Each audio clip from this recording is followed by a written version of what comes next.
Hello, everybody. Again, it's Jonathan Schick back with you with another episode of Shtisel Man, and today we're talking about episode 7 of season 3. We're getting closer to the end here, and I'm looking forward to finishing off the season because I want to try to do some appeals for season 4 and potential storylines. I understand that season 4 has not been confirmed, not at all, and in fact, probably, at least according to reports, not going to happen, but we can still try to make it happen. But we'll get there soon. So when we finish season 3, I'm going to start doing some season 4, a couple episodes on potential season 4 possibilities. So we'll get there soon. But for now, let's take a look at this compelling episode where it starts off with Ruchami pretty much saying, after they bury their child, which is a flashback from 4 years ago, saying, I died in that box.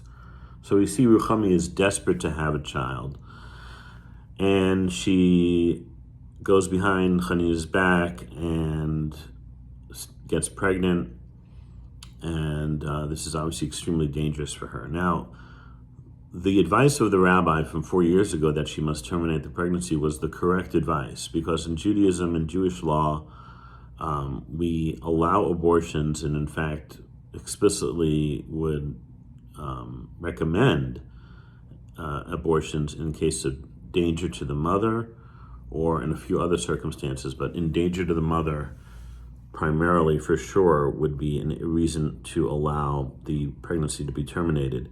Other cases would be rape or incest and things of that nature, and also how long the baby has developed in the womb. But for this purposes of our episode here, the advice given 4 years ago was the correct one. And now, after she gets pregnant already, again, a second time, against doctor's wishes, against the rabbi's petition, what do you do now? So Chanina goes back to his Rosh Yeshiva, his head of the study of the Talmudic University, and he says, go back and study your Talmud, and you'll get your answer there. A very peculiar type of suggestion, but Chanina does go back, and this is a little bit of a stretch that they used here, because he finds a statement which is actually not in the Talmud. It's actually in the High Holidays liturgy, which talks about if there is 1 in 1,000 to proclaim someone's righteousness, meaning if there's like an angel on high or someone, a defender, if you will, a spiritual defender to defend for someone's righteousness, then 1 in 1,000 will suffice to appeal to God's mercy. It's taken out of context here and used as a Talmudic verse to give Chanina some inspiration to think that maybe this 1 in 1,000 chance of a Ruchami surviving a pregnancy might be the answer. This is, of course, quite a stretch, because really in Judaism we can't rely on miracles. Miracles may happen, and God can perform, as believers of God can perform any miracle at any time and any place. But our rabbis and the Talmudic sages actually counsel us not to rely on miracles. Don't put yourself in a situation where you have to rely on a miracle. Meaning, like, for example, if you are very drunk and cannot safely drive a car, you should not rely on a miracle that you'll be able to get to your destination okay, because you're not able to actually drive the car. So you may actually drive it and get to your destination okay, but you shouldn't be relying on basically a miracle, because you're essentially putting yourself in harm's way. And also things of that nature. You shouldn't, go do things that are extremely daring. You shouldn't do types of very extreme activities or sports or whatnot that could cause deathly injury, and just rely on God's mercy. That is not the approach that one should take, And like, again, back to the drunkard who goes into the car, oh, well, I believe in God and God will take care of me. I mean, that's just not the way it goes. God works within the context of the natural world.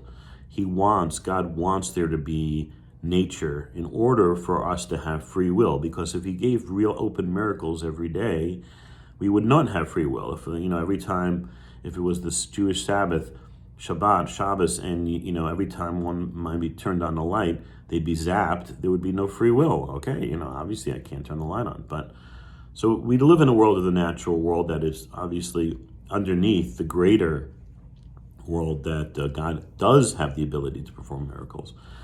And in Ruchami and Chanina's case, he may actually, as we'll see as we get to the last episodes, whether he does or not. But the fact of the matter is, it's not something you really can rely on. So this sort of desperate sort of Hail Mary that, if you will, that Ruchami and Chanina do is really a stretch. But Ruchami, as we said in the beginning, she died in that box, and she cannot live. In her mind, she cannot live with the thought of not having her own child. So this is a decision that she makes. Also in this episode, we have also another similarity of Akiva saying that he died inside when his wife died. So we have these different characters, all these characters throughout Shtisel. There's a lot of thematic connections with grief and not being able to overcome one's grief. As we get to Racheli and Akiva, though, one of my certainly favorite couples. I love the Racheli character because I think she's really so authentic. And I would love to see season 4 develop with Racheli and Akiva. But for now, Racheli and Akiva have this sort of fake type of show for the custodial visitor to make sure that from family services to make sure that they're a good family. And instead, they actually secretly show their care and love for each other, or at least budding love. And I do hope that this love can be continued, because Akiva has done so many things to drop the ball, as has Racheli, and as has, of course, in the past, various other suitors or potential girlfriends or wives for Akiva. And Akiva is really the protagonist of lost love in our series. And we do have a tremendous wish for him to find himself and find love. But I think finding himself is really going to have to take place first before he finds that love and allows himself to truly love. And let go of the grief and let himself become who he is in order to become that person that can be loved and have a true relationship going forward. All right, more to come. We're heading towards the finish line with season 3. Bittersweet, because we know how desperately we want a season 4. But for now, that's it for Shtisel season 3, episode 7.